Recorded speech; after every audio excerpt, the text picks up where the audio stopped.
حينئذ قال له بطرس ها نحن قد تركنا كل شيء لكي نتبعك فماذا سيكون لنا.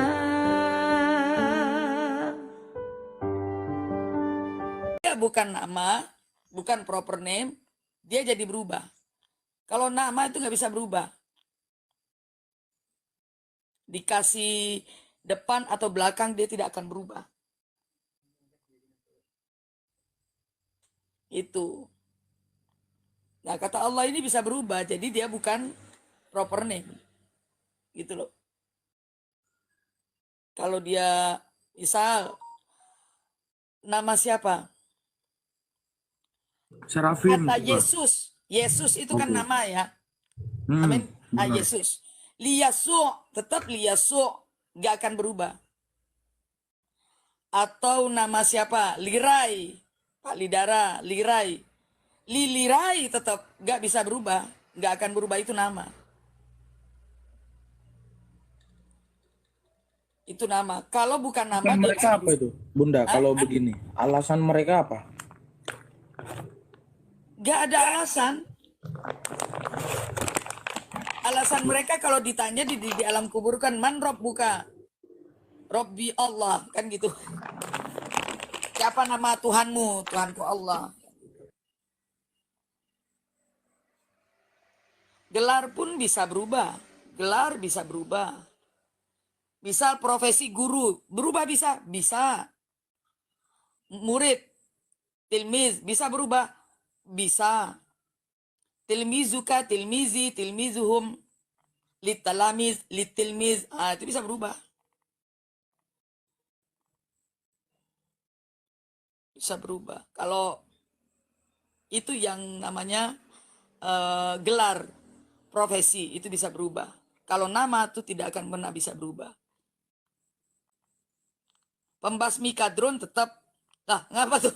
Ngapa, Son? Waduh, mau syahadat, Bang Son. Coba dituntun syahadatnya, Bunda. Aku bersaksi Yesus Kristus Tuhan gitu. Ya. Pakai bahasa Arab. Ashadu, asbabu. Apa Umi? Asbabu kata Bu Sob. Asbabu. Ini ada yang mau bersyahadat dari Bang Son. Jari Bahasa Al-Quran, bahasa Arab itu ada kekhususan. Enggak, memang. Shalom, selamat hari Minggu, happy Sunday semua. Selamat Minggu, waalaikumsalam. Bahasa Arab itu memang tidak sama dengan bahasa Am. Ada namanya bahasa Amiyah, itu bahasa umum, bahasa Fusha yang dipakai bukan cuma Al-Quran, Alkitabul Muqaddas pun atau kitab-kitab yang lain itu pakai bahasa Fusha, tidak pakai bahasa Amiyah. Bahasa Amiyah misal bohong. Kalau bahasa Amiyah kedzib, bisa harat. Nah, itu beda-beda masing-masing masing-masing tempat bisa beda-beda dan logat pun beda. Apalagi misal kata iya. Kalau dalam bahasa Fusha itu na'am. Kalau bahasa Amiyah tuh aywa. Emang jauh beda. Ya. Nah, masing-masing negara pun beda. Yaman, Arab Saudi, kemudian Maroko, kalau bilang pelan-pelan, mahlan wa mahlan. Mesir sama Libanon itu bilang pelan-pelan tuh syuwaya. Syuwaya itu sebenarnya artinya sebentar. Syuwaya. Nah, itu beda. Oh, kayak Indonesia sama Melayu berarti Umi ya? Betul. Logat pun beda. Libanon sama Mesir itu sama. Bilang kolbu itu ulbu. Makanya aku kalau sama orang Mesir tuh lama dulu ngomongnya, dengerin dulu. Oh, jadi kayak perbedaan bahasa daerah ya, Bunda ya? Betul. Nah, kalau orang Arab, Maroko, Yaman itu kolbu tetap. Kolbu. Ya, Kayak misalnya huruf jim jadi G, nah, itu juga tuh. Rijlun, laki-laki. Itu kalau di Yaman, Maroko, Arab Saudi itu rijlun. Tapi kalau Mesir, Lebanon, riglun. Oh, Inggil. Injil, Injil. Ah, itu di mana Umi? Di mana itu? Kalau Injil itu Arab Saudi, Yaman, Maroko pakai Injil. Tapi kalau Mesir sama Lebanon itu Inggil. Mesir, Libanon, Injil. Iya, pakainya G. Logatnya lebih, dan orang Syria sama kayak Arab Saudi. Kalau saya ngomong sama orang Syria lebih gampang. Mereka lebih ngerti saya ngomong apa, saya pun begitu. Kalau Mesir sama Lebanon mereka ngomongnya cepat pula. Apa? Maratan ukhra, kul maratan ukhra, selalu saya ngomong gitu. Ngomong satu kali lagi, sekali lagi. Oh. Agak sulit. Iya.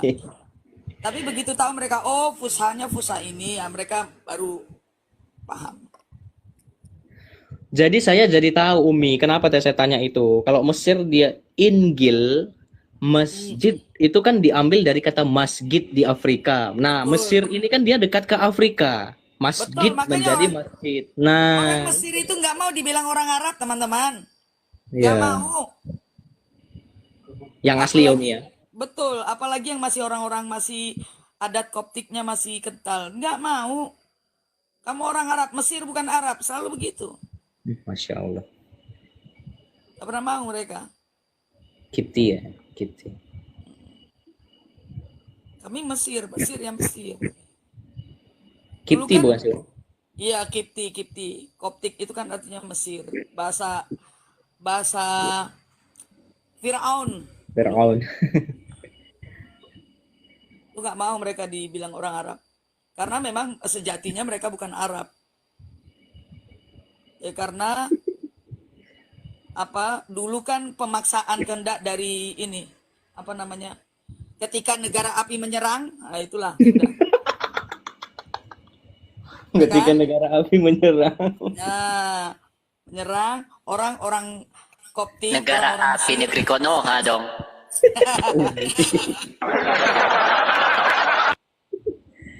Umi. Negara Nah, api jadi menyerang. begitu diserang, mereka dipaksa untuk berbahasa Arab. Bagi yang tidak berbahasa Arab, lidahnya dipotong. Oh, Al-Fatimiyah itu ya Umi. Khalifah Al-Fatimiyah. Iya.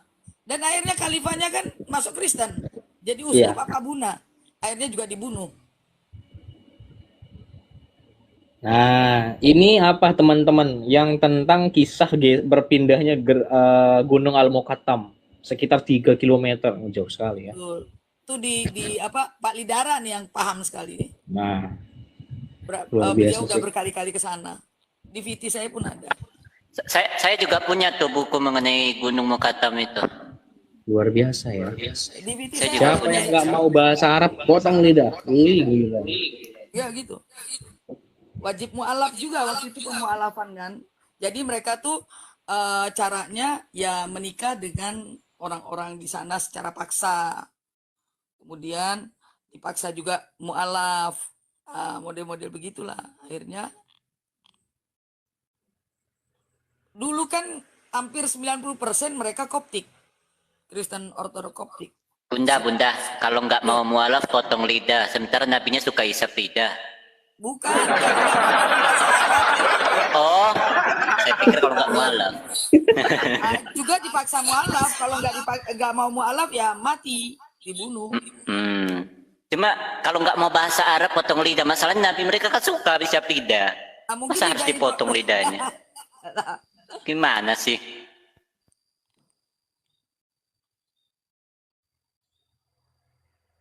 Sadis banget ya. Ya memang begitu. Ya pemimpinnya aja sadis. Lihat aja kisah Ummu Khirfat kayak gimana sadisnya. Orang Waduh, udah tua apalagi itu begitu. Umi. Orang sudah setua itu. Dibilang sadis nggak mau. Udah gitu, itu hadisnya doif. Ya ini sulitnya sama kelas jemaat begitu. Kelas jemaat Islam yang senjatanya itu doib bang, maudu, doib, maudu. Alah, siapa namanya Zuma sendiri pakai hadis doif juga dibawa sama dia. Tuh. Pokoknya yang tidak menguntungkan doif. Pas ditanya ilmu sanatnya, coba tanya ulama, Bang. Saya pernah nanya gini ke Islam.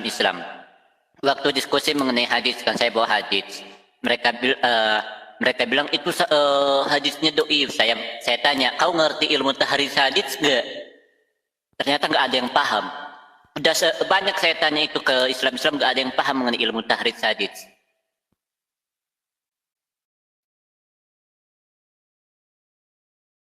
Ya pokoknya kata mereka kalau tidak sesuai dengan doktrin, kalau Muhammad, kan mereka anggapnya Muhammad tuh baik-baik. Nah kalau ada yang bertentangan dengan itu doib, maudu. Nah tetapi hadis palsu, belajarlah sampai ke negeri Cina, Nabi Muhammad memberi makan orang buta. Itu hadis maudu tapi disauhikan.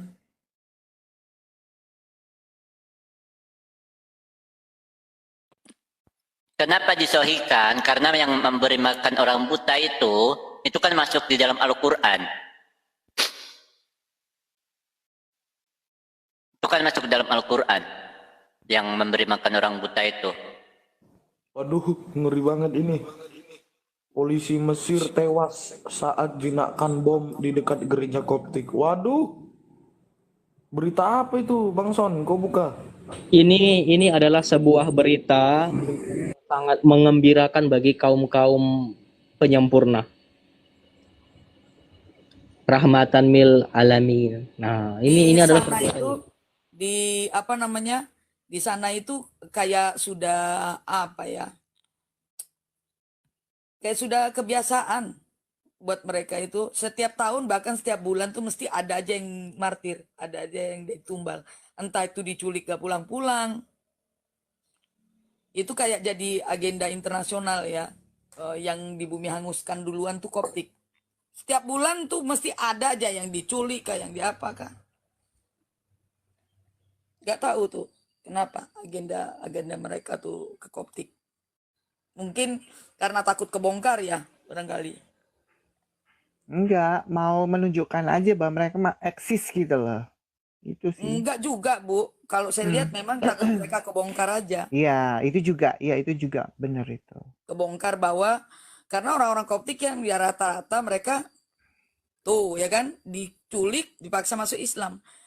Mereka rata-rata kalau orang Koptik itu kan otomatis tahu bahasa Arab tuh, dan kebanyakan yang jadi apologet kan juga dari Koptik, mungkin begitu. Tapi saya juga nggak tahu kenapa. Itu agenda dari dulu sudah, dari negara api menyerang ke Mesir, sejak itulah Koptik itu menjadi incaran nomor 1.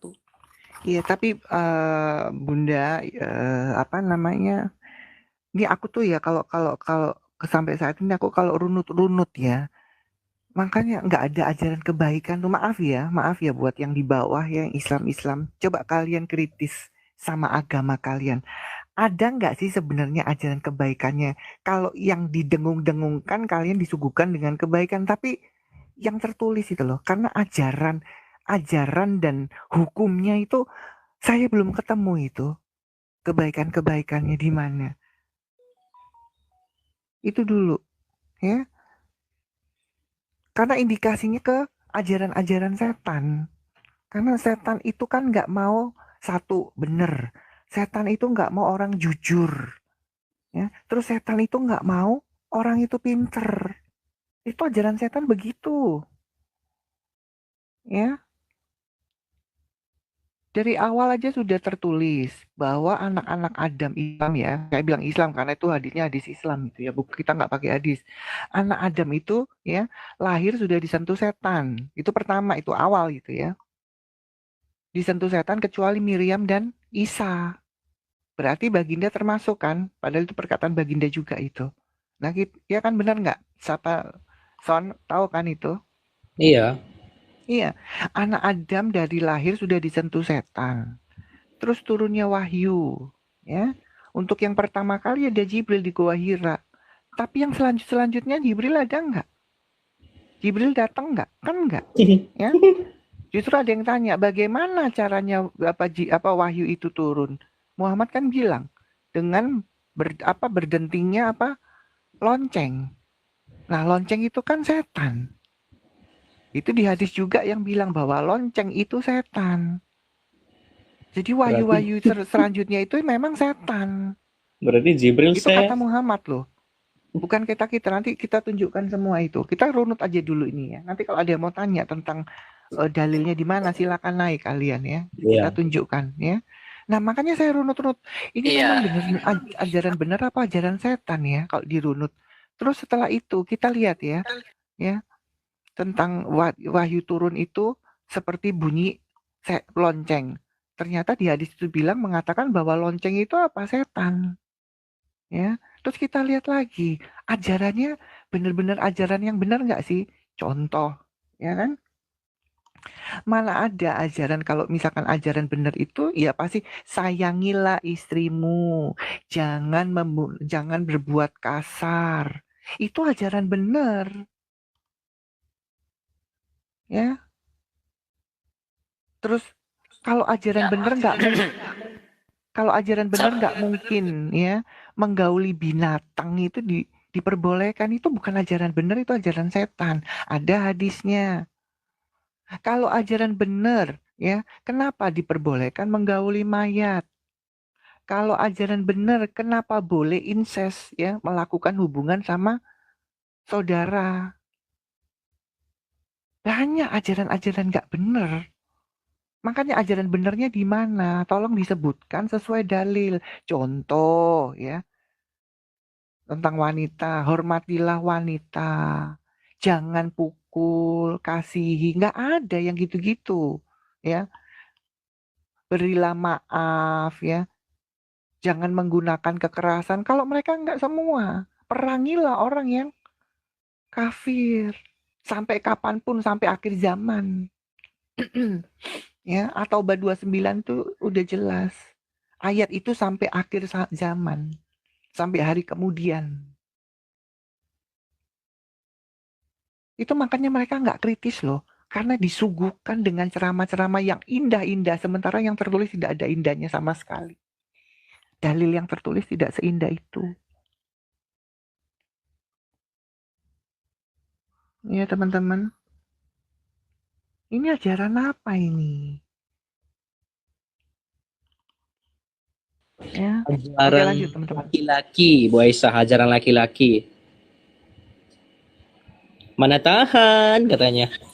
Iya, jadi soal wahyu itu ya, memang saya juga kan pernah jelasin ini di roomnya Cipa ya mengenai pewahyuan Al-Quran yang saya bikin jadi dua versi, yang dari Al-Quran dan dari hadits. Bahwa dari Al-Quran mengatakan bahwa Quran ini bukanlah wahyu Allah melainkan dongeng dari zaman dahulu yang diceritakan oleh Muhammad berdasarkan kebohongan. Dan dari versi hadits bahwa Al-Quran ini diwahyukan dari pewahyuan lonceng setan. Nah, maka dari itu kita bisa menilai bahwa ajaran seperti apakah ini? Qurannya mengatakan bahwa Quran ini adalah dongeng. Dongeng-dongeng zaman dahulu. Haditsnya mengatakan bahwa Al-Quran diwahyukan oleh lonceng setan. Nah, ini kan jadi agak rancu kan. Makanya kan ketika Nabi Muhammad meminta Jibril untuk menunjukkan wujud aslinya, Jibril menunjukkan wujud aslinya dengan muncul awan hitam dari timur. Ya toh? Nah, kita tahu bahwa ciri-ciri seperti ini adalah ciri-ciri setan yang muncul, yaitu dengan awan hitam terlebih dahulu atau azab hitam terlebih dahulu. Itu adalah ciri-ciri setan. Nah, makanya di dalam tafsir Imam Al-Qurtubi, ya, di dalam tafsir Imam Al-Qurtubi bahwa yang datang kepada Muhammad itu adalah setan, bala tentara setan yang disebut dengan si putih. Nah, jadi dari sini kita bisa menilai ajarannya seperti apa. Lanjut. Ya, oke. Itu sudah jelas ya. Saya tambahkan sedikit. Terus kita lihat endingnya. Di mana itu sih tahtanya atau kerajaannya Allah SWT di arsy di atas air. Ternyata setan pun sama. nggak tahu dia tetanggaan, nggak tahu dia itu sendiri, ya, bahwa setan pun tahtanya di atas air, di arsi. Itu yang mereka nggak tahu loh. Makanya terus-terusan kita harus supaya at least ya mereka tahu dalil. Kita nggak butuh mereka mau percaya nggak percaya. Ya, dari lahir disentuh setan. Perbuatannya semua nggak ada yang benar. Dari perbuatan nggak ada. Terakhir yaitu bahwa kedudukan Allah SWT di atas arsi itu, di atas air, sama kedudukannya sama setan Islam. Sama-sama di arsi, di atas air. Hah? Kalau memang arsi itu tempat yang kudus, Allah itu bersemayam di tempat yang suci. Kenapa setan juga di situ? Ya, itu yang umat Islam harus memang berpikir. Tapi saya mau sebut teuing. Lu mau berpikir mau enggak, ya. Intinya, ya, setan dan Allah SWT kedudukannya sama di arsi di atas air, ya. Gitu loh. Ini yang kalian nggak pernah tahu itu, ya. Pokoknya umat Islam yang saya tahu ya, ya pokoknya sudah satu hafal ajaran apa, hafalan sholat, ayat kursi, Al-Fatihah dan surat itu selesai. Udah, itu sudah kuat buat mereka menyandang bahwa Islam itu ajaran sempurna. Mana tahu dia mereka, ya, yang bersemayam di arsi dipikir cuman Allah SWT. Enggak, setan juga di arsi di atas air. Ayo lu. Ya. Nggak tahu mereka. Makanya kalau misalkan kita bandingkan ya, ajaran Yesus gitu kan. Ada mengajarkan sesuatu yang jelek? Nggak ada. Coba kita lihat bandingkan dengan ini junjungan kita Yesus ya. Tolong cari satu aja ajaran dia yang diajarkan yang jelek. Tunjukkan ke kami. Dan kalian juga Islam harus sportif. Tolong tunjukkan ajaran Muhammad yang baik apa aja. Karena kan Muhammad kan jadi panutan kalian. Kita juga Yesus jadi panutan. Ya, karena dia juga guru kita. Ya,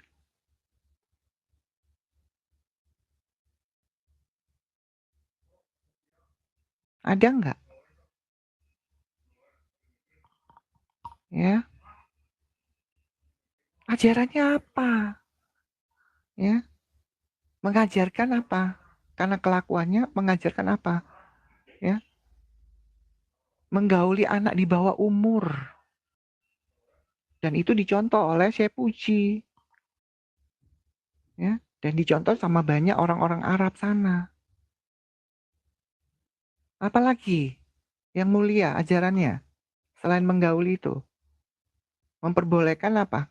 Karena Tirmizi 1375, tidak ada dosa kalian untuk menggauli binatang. Apakah itu? Tunjukkan bahwa ajaran baginda Muhammad sebagai panutan itu baik. Contohnya di mana? Itu loh, itu mereka nggak berpikir, karena mereka cuma di pikirannya mereka itu yang disuguhkan dalam ceramah. Oh, baginda itu mengajarkan, memberi makan, apa namanya, wanita, wanita apa itu? Apa San yang biasa andalan mereka? Wanita buta Yahudi. Eh, Padahal itu tidak tertulis di dalam, itu cerita sendiri, dibikin sendiri. Nggak ada dasarnya, nggak tahu dari Nggak mana ada tuh cerita. dasarnya, nggak ada dalilnya, nggak ada hadisnya, nggak ada. Apalagi Quran, nggak ada. Ya. Dari perlakuan aja itu sudah menunjukkan pengajaran. Karena kan panutan itu. Ya. Mereka nggak kritis di situ. Kalau panutan itu berarti bahan contoh. Bahan yang patut dicontoh. Ya. Iya, 9 tahun. Ayo.